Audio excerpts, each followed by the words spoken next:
Hi guys, Hi, good morning. morning.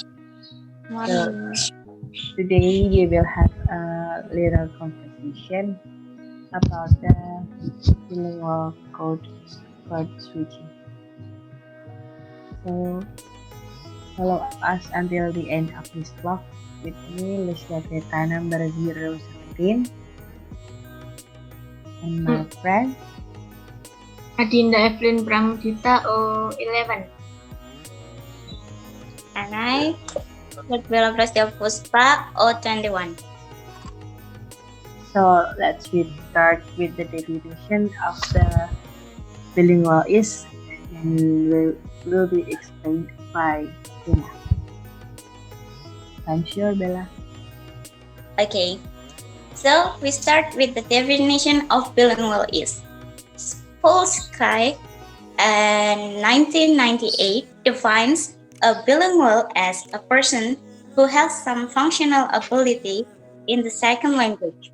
This ability may vary from one bilingual to another. To a very strong comment, it is sometimes called balanced bilingualism. He also described that bilinguals have a repertoire of the main related rules of language choice. In other words, bilinguals can vary their choice of language to suit the existing situation and condition in order to communicate effectively. This leads them to alternate two languages within the same utterance, or commonly called code switching. And next, we can summarize some characteristics of bilingualism as follows. A bilingual is a person who can carry on at least casual conversations on everyday topics in a second language acquisition. And a second, there are some bilinguals equally proficient in both languages that they speak. Third, the reason which promote bilingualism are that the conditions under which they occur or learn the languages often differ, and the extent to which they currently use both languages often differ. And the last one, there are two major headings under factors promoting bilingualism. There are proximity and physical displacement, or physical or psychological. Proximity means where people live, what kind of work they do, and whether they are speaker of second language in their family circle. The next will be bilinguals on code switching. Code switching is one of the characteristics of a bilingual. A person who knows and uses more than one language, or a multilingual, a person who knows and uses more than 3 or more languages, community speech behavior. Code switching, or the alternate use of 2 or more languages in the same utterance or conversation, is quite common, occurring in bilingual classrooms. In the case of bilingual, code switching frequently occurs in the speech community. When bilingual speakers code switch, they stop speaking one language and begin to speak another, or they insert unadapted patterns of one language into the patterns of the other. Valdez fails 1978 and Christian 1982, and Ramirez and Malik 1806 report that a widely held belief about code switching is that bilinguals engage in it as a coping strategy, a way of dealing with specific definitions in both linguistic systems. And the Hoffman 1991 states that bilinguals, particularly older ones, are normally able to control the amount of code switching they do. There are many contextual, situational, and personal factors influence of the speaker. The switching in bilingual community might occur when speakers who have known each other talk in an informal situation. In bilingual classroom, teachers or lecturer might switch the language from English to Bahasa Indonesia in delivering the subject to the students. For example, of the code mixing quote quoted from Suara Pembaruan, the first is, in every international soccer competition, fair play is always campaigned. And the second is, not all of the proposal of haircut can be approved. The next is the types of code switching. The types of code switching by Bloom and John Compers identified two categories of code switching. The first is situational code switching, and the second is conversational code switching. While conversational code switching occurs where there is no change by Huffman in 1991.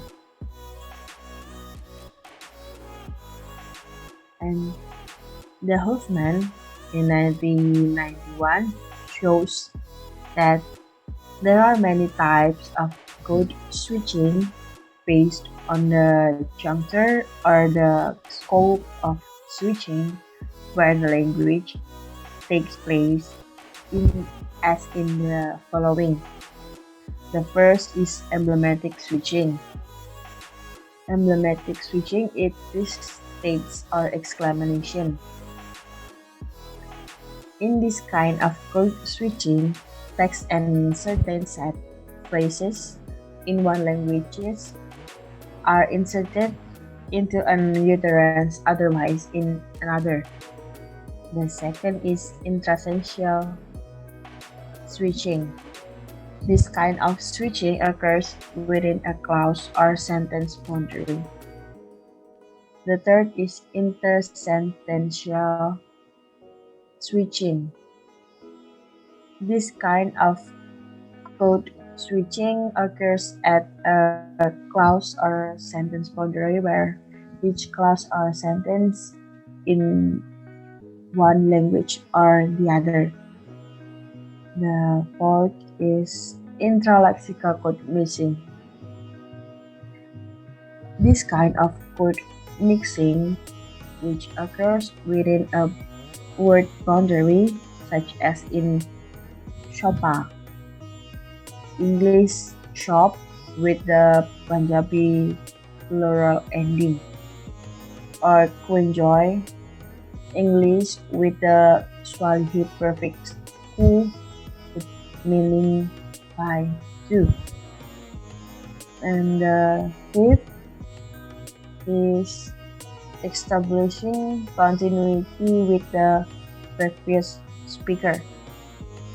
This kind of code switching occurs to continue the utterance of the previous speaker as when one Indonesian speaker speaks in English and then the other speaker tries to respond in English.